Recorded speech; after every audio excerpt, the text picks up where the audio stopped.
Hello my beautiful friends. আচ্ছা, আজকে আমি আবার একটা ঝিঙের রেসিপি নিয়ে এসেছি। এই রেসিপিটাতে যেটা ইম্পর্ট্যান্ট সেটা হচ্ছে এই মশলাটা। কেমন? তো এই মশলাটার মধ্যে কি কি আছে? এই মশলাটার মধ্যে আছে তিল, সাদা তিল, অল্প একটু নারকোল, আর শুকনো নারকোল, আর আছে একটু জিরে, আর শুকনো লঙ্কা। কেমন? এগুলো সব আমি শুকনো খোলায় টেলে নিয়েছি। প্রথমে টেলে নিয়ে তারপর আমি অল্প জল দিয়ে এটাকে পিষে নিয়েছি মিক্সিতে। তারপর কড়াতে আমি দিয়েছি সর্ষের তেল। অবশ্যই সে সর্ষের তেলের মধ্যে কালো জিরা ফোড়ন দিয়েছি, কালো জিরা আর শুকনো লঙ্কা দিয়েছি। শুকনো লঙ্কা দেওয়ার পর ঝিঙেগুলো দিয়েছি।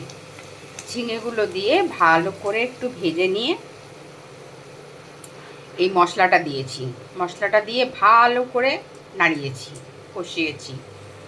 আর সবার শেষে নুনটা দিয়েছি, যাতে মশলাটা খুব ভালো মাখা চাখা যায়, নাহলে নুন দিলেই তো জল বেরিয়ে যাবে।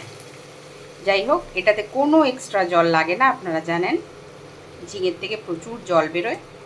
জল বেরিয়ে মোটামুটি এই জিনিসটা চলে এসছে।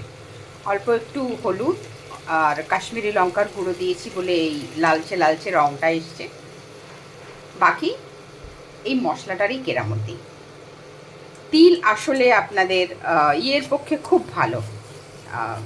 প্রেশার যাদের আছে না, প্রেশারের জন্য তিল খুব ভালো। তো আমি এইভাবে তিল খেয়ে থাকি।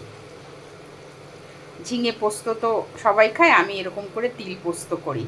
নারকোল যেহেতু ছিল, শুকনো গুঁড়োটা ছিল, সেহেতু আমি একটু নারকোল দিয়ে নিয়েছি। আপনারা নারকোল না দিয়ে চিনেবাদামও দিতে পারেন, চিনেবাদামও খুবই ভালো। দিয়ে ভালো করে নাড়িয়ে চাড়িয়ে এটা হয়েই গেছে। ইচ্ছে করলে কাঁচা তেল দিতেই পারেন, সর্ষের তেল দিতেই পারেন।